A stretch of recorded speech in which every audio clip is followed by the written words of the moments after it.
رسول اللہ صلی اللہ علیہ وسلم کا وطر پڑھنے کا طریقہ جو عام طور پر تھا اس کے بارے میں حضرت عائشہ فرماتی ہیں کہ نبی صلی اللہ علیہ وسلم نماز عشاء سے فجر تک 11 رکعتیں پڑھتے، یعنی تہجد کی رکعتیں جو تھی وہ کتنی تھی؟ 11 رکعتیں۔ ہر 2 رکعتوں پہ سلام پھیرتے اور 1 رکعت وطر پڑھتے، یعنی 10 رکعتیں پڑھنے کے بعد 1 رکعت الگ سے پڑھتے۔ رسول اللہ صلی اللہ علیہ وسلم نے ہمیں بھی یہی تعلیم دی۔ چنانچہ ابن عمر سے روایت ہے کہ رسول اللہ صلی اللہ علیہ وسلم نے فرمایا رات کی نماز 2 رکعتیں ہیں، صلاۃ اللیل مثنی، یہ بخاری کی روایت ہے۔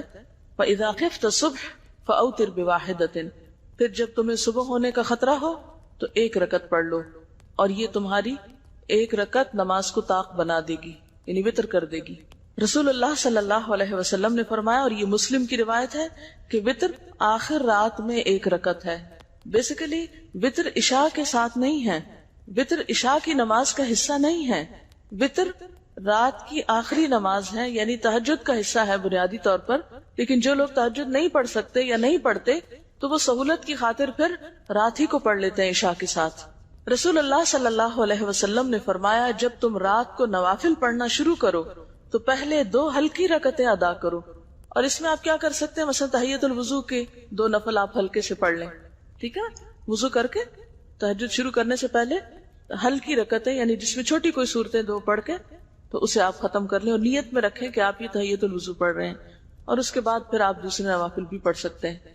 آپ صلی اللہ علیہ وسلم نے رات کا قیام کیا، 2 ہلکی رکعتیں پڑھی، پھر 2 طویل رکعتیں پڑھی، پھر ان سے ہلکی 2 طویل رکعتیں پڑھی، پھر ان سے ہلکی 2 طویل رکعتیں، پھر ان سے ہلکی 2 طویل رکعتیں، پھر ان سے ہلکی 2 طویل رکعتیں، پھر 1 وتر، یعنی پہلے 2 ہلکی رکعتیں، پھر اس کے بعد طویل نماز، یعنی 2 لمبی رکعت، پھر اس کے بعد ہر 2 رکعتیں جو تھی وہ پہلے سے کم ہوتے ہوتے پھر 1 وتر پہ آ گئی۔ یعنی کرنے کا تو آپ کچھ بھی کر لیں، لیکن وہ جو اتباع کا معاملہ ہے نا، کہ چھوٹی چھوٹی چیزوں میں فالو کرنا، اس کا اپنا ہی ایک مزہ ہے، اپنا ہی ایک لطف ہے، اور یہ مسلم کی روایت ہے۔ پھر 1 رکعت وتر پڑھا، اور یہ 13 رکعتیں ہوئی۔ حضرت عائشہ روایت کرتی ہیں کہ رسول اللہ صلی اللہ علیہ وسلم 1 رکعت وتر پڑھتے، آخری 2 رکعتوں اور 1 رکعت کے درمیان بات چیت بھی کرتے، یعنی اگر وتر آپ اس طرح پڑھ رہے ہیں کہ 2 ایک دفعہ پڑھ کے اور 1 ایک دفعہ، تو اس کے بیچ میں سلام کر کے بات بھی ہو سکتی۔ حضرت ابن عمر روایت کرتے ہیں کہ رسول اللہ صلی اللہ علیہ وسلم وتر کی 2 اور 1 رکعت میں سلام سے فصل کرتے، یعنی اگر 3 رکعت پڑھ رہے ہیں تو 2 پڑھ کے سلام پھیر کے پھر 1 الگ۔ حضرت ابن عباس سے کہا گیا کہ امیر المومنین حضرت معاویہ نے 1 ہی وتر پڑھا ہے۔ حضرت ابن عباس نے فرمایا کہ انہوں نے درست کام کیا، وہ فقیہ اور صحابی ہیں۔ یہ بخاری کی روایت ہے۔ امام مروزی فرماتے ہیں کہ فصل کی 1 رکعت والی احادیث زیادہ ہیں، یعنی اس طرح پڑھنے کا طریقہ زیادہ روایت ہوا ہے۔ کس طرح؟ یعنی 3 رکعتیں مغرب کی طرح پڑھنے کی ممانعت ہے، 3 رکعتوں میں 2 الگ پڑھ کے سلام پھیر کے اور پھر 1 کھڑے ہو کے الگ پڑھ لی۔ حضرت عائشہ فرماتی ہے کہ رسول اللہ صلی اللہ علیہ وسلم رات کو کبھی 7، کبھی 9، کبھی 11 رکعتیں پڑھتے تھے۔ یہ فرق کیوں ہے؟ کبھی 7 پڑھی تو مطلب کیا ہے؟ 6 نفل ہوئے اور 1 وتر ہوا، کبھی 9 تو 8 کے بعد 1، کبھی 11، 10 کے بعد 1۔ ایسا کیوں تھا؟ ہمیشہ 1 نمبر کیوں نہیں رکھا؟ ایک تو اس میں یہ کہ وسعت ہے، کوئی ایک لگی بندی روٹین نہیں۔ دوسری بات یہ کہ یہ بھی یاد رہے کہ نوافل میں فرض کے درجے میں گنتی نہیں پوری کریں گے آپ۔ اب فرض جیسے 4 رکعتیں تو آپ کبھی یہ نہیں کر سکتے کبھی 3 پڑھ لی، کبھی 2 پڑھ لی، کبھی 1 پڑھ لی، کبھی 4 پڑھ لی، کبھی 5 پڑھ لی، یہ نہیں کر سکتے۔ 4 فرض ہے تو 4 ہی پڑھیں گے، ٹھیک ہے نا، 3 نہیں کر سکتے۔ لیکن تہجد جو ہے وہ نفل نماز ہے، اس میں یہ بھی روایت میں آتا ہے کبھی آپ بیمار ہوتے تو بیٹھ بھی جاتے تھے، ٹھیک ہے۔ حضرت ابو ایوب روایت کرتے ہیں کہ رسول اللہ صلی اللہ علیہ وسلم نے فرمایا وتر ہر مسلمان پر حق ہے، بس جو شخص 5 رکعت وتر پڑھنا چاہے تو 5 رکعت پڑھے، جو 3 پڑھنا چاہے وہ 3 پڑھے، جو 1 پڑھنا چاہے وہ 1 پڑھے۔ یہ ابو داؤد کی روایت ہے، یعنی اس میں بھی وسعت ہے، زیادہ اور کم دونوں میں چوائس ہے، کر سکتے ہیں۔ رسول اللہ صلی اللہ علیہ وسلم رات کو کل 13 رکعت پڑھتے، ان میں 5 رکعت وتر پڑھتے تھے، اور ان 5 وتروں میں کسی رکعت میں تشہد کے لیے نہ بیٹھتے مگر آخر میں۔ یہ صحیح مسلم کی روایت ہے۔ یہ طریقہ بھی آپ سے معلوم ہوتا ہے، یعنی 2 طریقے پتہ چلے نا، ایک تو یہ کہ 2 پڑھ کے اور آخری رکعت 1 الگ، ٹھیک ہے۔ دوسرا کیا ہے کہ 2 پڑھ کے مثلاً 6 پڑھ لی، اور اس کے بعد 5 رکعتیں مسلسل بغیر بیچ میں اتحیات پڑھے، ٹھیک ہے۔ تو آپ 5 یا 7 یا 3 یا 9 اگر وتر کی نیت سے پڑھ رہے ہیں تو پھر آپ کس طرح پڑھیں گے؟ بغیر اتحیات پڑھے، رکعت پہ رکعت پڑھتے پڑھتے بس آخری دفعہ اتحیات پڑھیں گے۔ اور آپ یہ بھی کر سکتے ہیں کہ دو دو دو کر کے اور آخر میں ایک الگ پڑھ لیں، یہ دونوں طریقے درست ہیں۔ حضرت عائشہ سے روایت ہے کہ رسول اللہ صلی اللہ علیہ وسلم پہلی رکعت وتر میں سبح اسم ربک الاعلی، دوسری میں قل یا ایھا الکافرون اور تیسری میں قل ھو اللہ احد پڑھا کرتے تھے۔ نبی صلی اللہ علیہ وسلم نے فرمایا ایک رات میں 2 بار وتر پڑھنا جائز نہیں، یہ ابو داؤد کی روایت ہے۔ رسول اللہ صلی اللہ علیہ وسلم نے فرمایا 3 وتر نہ پڑھو، 5 یا 7 وتر پڑھو اور مغرب کی مشابہت نہ کرو۔ یعنی یہ 3 نہ پڑھو کا مطلب یہ نہیں کہ 3 پڑھ ہی نہیں سکتے، اس سے مراد یعنی مغرب کی طرح 3 نہ پڑھو۔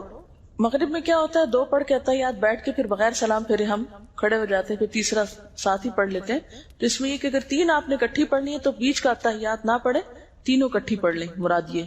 نبی صلی اللہ علیہ وسلم نے فرمایا جو شخص آخر رات میں نہ اٹھ سکے تو وہ اول شب میں وتر پڑھ لے، ٹھیک ہے، اور جو آخر رات اٹھ سکے وہ آخر رات وتر پڑھے، کیونکہ رات کی آخری نماز وتر ہے۔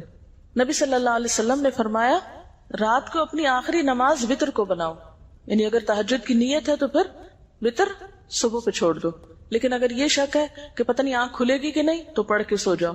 اور اس صورت میں اگر آپ پھر پڑھ رہے ہیں دوبارہ تو کیا کریں گے، پھر خالی نفل بھی پڑھ سکتے ہیں، ایک رات میں 2 دفعہ نہیں، یعنی رات کو بھی پڑھے پھر سویرے اٹھ کے دوبارہ وتر پڑھے، ایسا نہیں ہوتا۔ اگر آپ کو پڑھ لی ہے تو پڑھ لی ہے، اگر سویرے آنکھ کھل گئی نفل پڑھنا چاہتے ہیں پڑھ لیں۔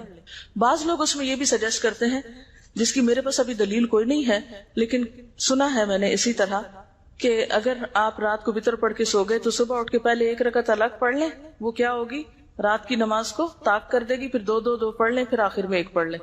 لیکن اس کی میرے پاس دلیل نہیں ہے سنت سے کوئی، میں نے اس طرح کسی عالم کو کہتے ہوئے سنا تھا، لیکن بہرحال اب آپ پریشان ہو رہے ہوں گے کہ یہ تو سب کنفیوژن ہو گئی۔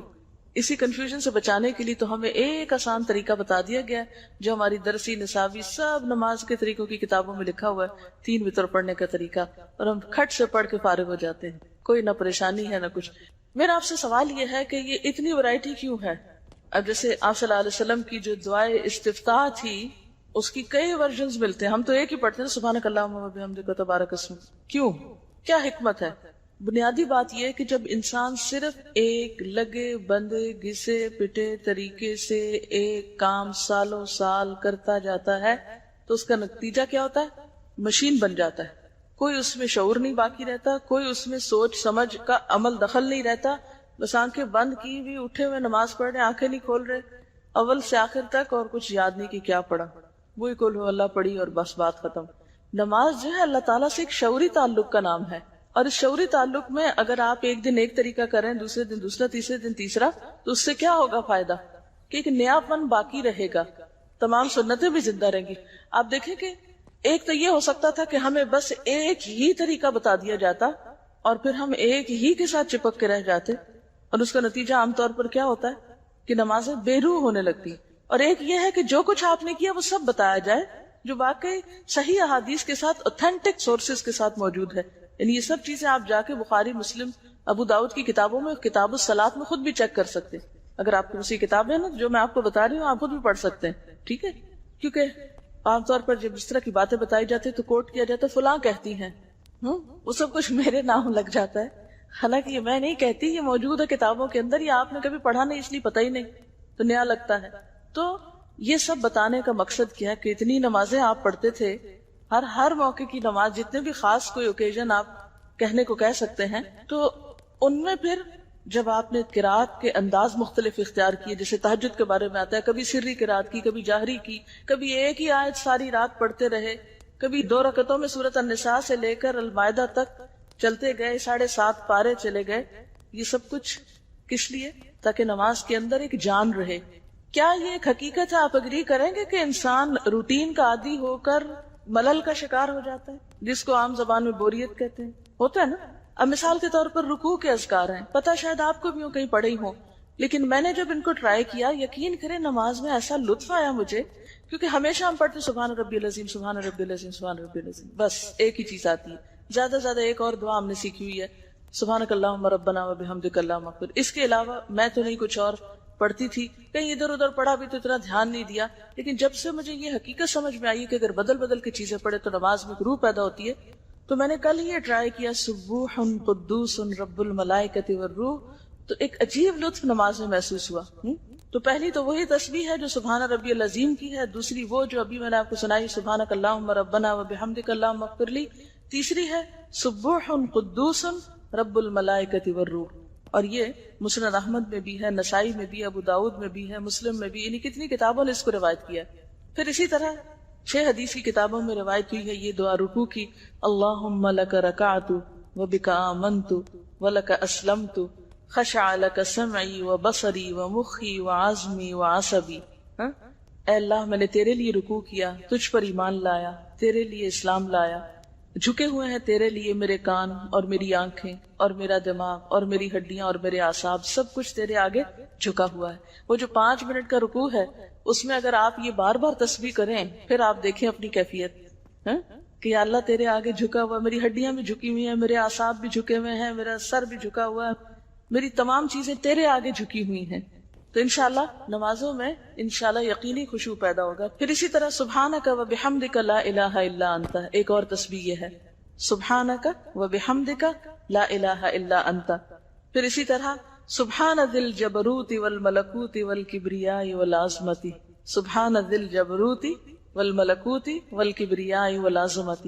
کوئی مشکل نہیں ہے، اگر یہ آتی ہو، فجر کی نماز میں 1 پڑھ لیجئے، ظہر میں 2، عصر میں 3، مغرب میں 4، عشاء میں 5، تہجد میں 1 اور، تو بدل بدل کے آپ پڑھیں گے تو انشاءاللہ نماز کی جو تاثیر ہے وہ آپ محسوس کریں گے انشاءاللہ۔ پھر اسی طرح رکوع سے کھڑے ہونے کے اذکار ہیں، سمع اللہ لمن حمدہ، اللہم ربنا لک الحمد ربنا ولک الحمد ربنا لک الحمد ملء السماوات وملء الارض وملء ما بینہما وملء ما شئت من شیء بعد، کیونکہ وہ ایک حدیث میں آپ نے پڑھا تھا نا کہ جتنا طویل آپ نے قیام کیا اتنا ہی آپ نے رکوع کیا، اور جتنا طویل رکوع کیا اتنا ہی کھڑے ہو کے دوبارہ قوما کیا۔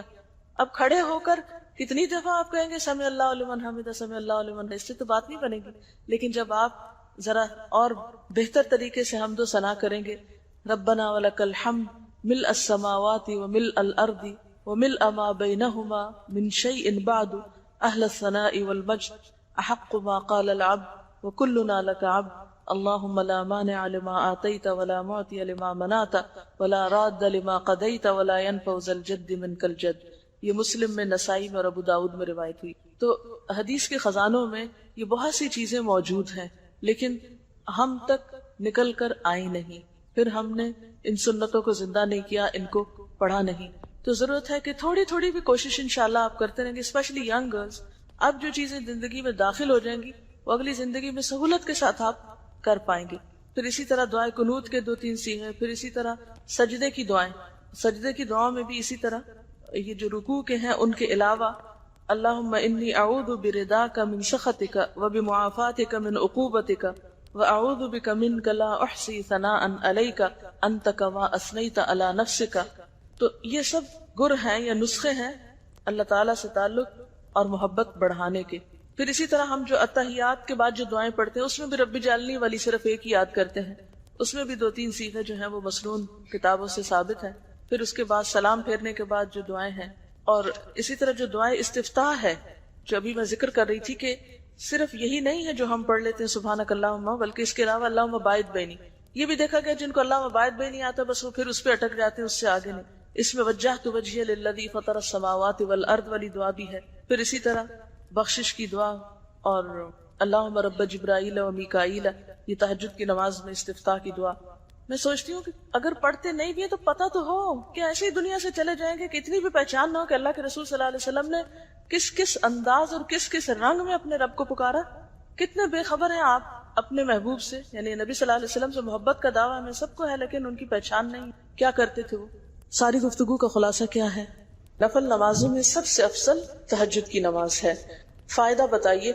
قرب کا ذریعہ ہے، گناہوں کو مٹانے کا ذریعہ ہے، اور اگلے گناہوں سے بچانے کا ذریعہ ہے، یہ حدیث سے پتہ چلتا ہے۔ اور پچھلے صالحین کی بھی روش رہی ہے۔ اطمینان قلب نصیب ہوتا ہے کیسے؟ شیطان جو انسان کی گدی پر سر پہ 3 گرہیں لگاتا ہے، یعنی اس کے دماغ کو جکڑتا ہے ایک طرح سے، وہ کھل جاتی ہیں گرہیں جب انسان صبح اللہ کا ذکر کرتا ہے، وضو کرتا ہے، نماز پڑھتا ہے، تو ایک اچھے نفس کے ساتھ اپنے دن کا آغاز کرتا ہے، ورنہ خبیث نفس کے ساتھ اور سست نفسی کے ساتھ انسان دن کا آغاز کرتا ہے۔ رات کا جب 1/3 حصہ باقی رہ جاتا ہے تو اللہ تعالیٰ آسمان دنیا پہ نزول فرماتے ہیں اور پکارتے ہیں اپنے بندوں کو. کیا کہتے ہیں؟ ہے کوئی دعا مانگنے والا کہ میں اس کی دعا قبول کروں. یہ وقت جو ہے رات کا آخری وقت دعاؤں کی قبولیت کا وقت ہے، اور اس میں خصوصی طور پر قرآن سے کیا پتہ چلتا ہے کون سی دعا سب سے زیادہ پڑھنے کا وقت ہے؟ استغفار. دیکھیں استغفار نہیں ہوتا، باب استفعال کے وزن پر ہے استغفار. استغفار یعنی تہجد کی دعاؤں میں خصوصی دعا جو قرآن سے ثابت ہے وہ کیا ہے؟ وَبِالْأَسْحَارِ هُمْ يَسْتَغْفِرُونَ. اور اس کے علاوہ تہجد شکر گزاری کا ذریعہ ہے. افلا اکون عبدا شکورا، اس شخص پر اللہ کی رحمت ہوتی ہے خاص جو خود اٹھتا ہے اور اپنی بیوی کو جگاتا ہے، اور نہ جاگے تو پانی کے چھینٹے مارتا ہے. اور اس عورت پر بھی اللہ کی رحمت ہوتی ہے جو اٹھتی ہے اور پھر شوہر کو اٹھاتی ہے، اور نہ اٹھے تو پانی کے چھینٹے مارتی ہے. یہ تو تھے فضائل. ٹھیک ہے، اب یہ ہے کہ تہجد کے وقت اٹھ کر کیا کیا کریں گے. نمبر 1 اللہ کا ذکر کریں گے. تو ذکر میں کون کون سے ذکر؟ پہلا ذکر اللہ اکبر 10 بار، 10 بار الحمدللہ، 10 بار سبحان اللہ و بحمدہ، 10 بار سبحان الملک القدوس، 10 بار استغفر اللہ، 10 بار لا الہ الا اللہ، 10 بار اللہم اعوذ بک من ضیق الدنیا و ضیق یوم القیامہ. یہ ہے ذکر اٹھتے ہی کرنے کا. اور پھر اس کے بعد کیا کرنا ہے؟ وضو سے پہلے آل عمران کی آخری 11 آیات، اور اس کے بعد چوتھا کلمہ. چوتھا کلمہ پڑھنے کے بعد اگر کوئی اللہ مغفر لی کہتا ہے تو کیا فائدہ بتایا گیا اس کا؟ اس کو بخش دیا جاتا ہے. اور اگر وہ نماز پڑھتا ہے اس کے بعد یعنی تہجد کی، تو اس کی نماز بھی قبول کی جاتی ہے. تہجد کی دعائے استفتاح کیا ہے؟ تہجد کی دعائے استفتاح، ایک تو ہر نماز کی دعائے استفتاح ہے نا، سبحانک اللہم و بحمدک و تبارک اسمک. تو تہجد کی اللہم لک الحمد انت قیم السماوات والارض ومن فیہن آخر تک. اس کے بعد آپ کے قیام اور رکوع اور سجود اور قوما اور جلسہ استراحت، 2 سجدوں کے بیچ میں جلسہ، یہ کیسے ہوتے تھے؟ آپ کی قرات تہجد میں کیسی تھی؟ ایک طریقہ یہ ملتا ہے کہ ایک مرتبہ ایک آیت پڑھتے پڑھتے صبح کر دی، اور دوسرا طریقہ کیا ملتا ہے؟ سورۃ بقرہ، سورۃ آل عمران، سورۃ النساء اور سورۃ مائدہ تقریباً 7.25 پارے. دوسری روایت میں یہ بات پتہ چلتی ہے. اور وہ شخص کس میں لکھ لیا جاتا ہے جو 200 آیات پڑھ لے؟ اطاعت گزار مخلص لوگوں میں. اس سے ایک نئی بات یہ پتہ چلتی ہے کہ آپ نے سورۃ بقرہ کے بعد النساء شروع کر دی اور آل عمران بعد میں پڑھی، جس سے یہ پتہ چلتا ہے کہ سورتوں کی ترتیب کا ہونا لازم نہیں. قیام اللیل الگ ہے، وتر الگ ہے. آپ اگر قیام اللیل 4 رکعت پڑھنا چاہتے ہیں اور 5 رکعت وتر پڑھنا چاہتے ہیں تو آپ ایسے بھی کر سکتے ہیں. اگر قیام اللیل کے 8 پڑھنا چاہتے ہیں اور 3 وتر پڑھنا چاہتے ہیں تو یہ بھی ٹھیک ہے. وتر ہے، نفل ہے. یعنی وتر ایک سیپریٹ نماز ہے، الگ نماز ہے. جو چاہے 5 پڑھ لے ایٹ اسٹریچ، جو 3 پڑھنا چاہے 3 پڑھ لے ایٹ اسٹریچ، جو 1 پڑھنا چاہے 1 پڑھ لے. ٹھیک ہے. اچھا، اس سے پہلے نوافل آپ 2 پڑھنا چاہیں 2 پڑھ لیں، 4 پڑھنا چاہیں 4 پڑھ لیں. ٹھیک ہے. لیکن آپ صلی اللہ علیہ وسلم اگر 5 وتر پڑھتے تھے تو پھر باقی نوافل 4 پڑھتے تھے. یہ نہیں کہ آپ پہلے 10-20 نفل پڑھیں اور پھر اس کے بعد وتر. جلدی جلدی پڑھنے سے بہتر ہے کہ آپ کے طریقے پر لمبی نماز پڑھیں، لیکن اس کو سنت کے اندر ہی رہنے دیں. قیام اللیل کیا ہے؟ رات کے شروع میں ہو تو تراویح کہلاتا ہے، بعد میں ہو تو تہجد. اگر پہلے پڑھ لیا ہے تو بعد میں تکلف نہ کریں. لیکن اگر آپ 2 وقت میں، یعنی آپ کہتے ہیں کہ ویسے تو میری آنکھ نہیں کھلتی، چلو میری نمازیں پتہ نہیں کتنی زندگی میں ضائع ہوئی، کیونکہ آپ کو پتہ ہے یہ حدیث مجھے بہت ڈراتی ہے کہ ایون جو لوگ پوری نماز بھی پڑھتے ہیں تو کسی کو اس کی نماز میں سے 10واں حصہ ملتا ہے، کسی کو اس کی نماز میں سے 5واں حصہ ملتا ہے. اور ایک حدیث میں آتا ہے کہ لک من صلاتک ما اقلت منہا، تمہارا اپنی نماز میں اتنا ہی حصہ ہے جس کو تم نے سمجھ کے پڑھا. اقلتا یعنی جو تمہاری شعوری نماز تھی. اب اللہ ہی بہتر جانتا ہے جو ہم پڑھتے ہیں وہ کتنا حصہ ہمیں اس میں سے نصیب ہوتا ہے. تو اب اگر کوئی شخص رمضان میں اٹھ ہی گیا ہے رات کو، تو آپ اسے کہ نہیں پابندی لگ گئی تمہاری، بس سٹاپ یہی ختم کرو، رات کو تراویح پڑھ چکے اب نفل نہیں، تہجد کے وقت پڑھو. تو نہیں، پڑھنے دیں اس کو نفل، کیونکہ نوافل پہ کوئی قید نہیں ہے. ایک ہے احسن مسنون طریقہ، ٹھیک ہے، جو آپ صلی اللہ علیہ وسلم کا تھا، صحابہ کرام نے اختیار کیا اس کے بعد. اور ایک یہ ہے ہم جیسے نکمے لوگوں کا کہ جو اتنی زیادتیاں اپنی جان پر اتنے قصور کرتے ہیں، ادھر سے صحیح نہیں پڑی ادھر سے صحیح نہیں پڑی، تو جب جو موقع نصیب ہو پھر اس سے فائدہ اٹھا لیں. تو ایسی چیزوں پہ لوگوں پہ بہت سختی کر کے انہیں روکے نہ کہ اچھا رات کو پڑھ کے آئے تھے اب پھر تم کیوں کھڑے ہو گئے، رکو رکو یہاں، ایسا نہیں کریں، کرنے دیں، نفل ہی ہے نا، ٹھیک ہے نا، لیکن سنت بتا دے کہ مسنون کیا ہے۔ آج کی وتر کی نماز میں سے کیا بات یاد رکھنے کی ہے؟ وتر رات کی آخری نماز ہے۔ دوسری بات یاد رکھنے کی، وتر 1، 3، 5 بھی ہو سکتے ہیں اور اس سے زیادہ 9 تک بھی ہو سکتے ہیں۔ تہجد اور وتر 2 الگ الگ نمازیں۔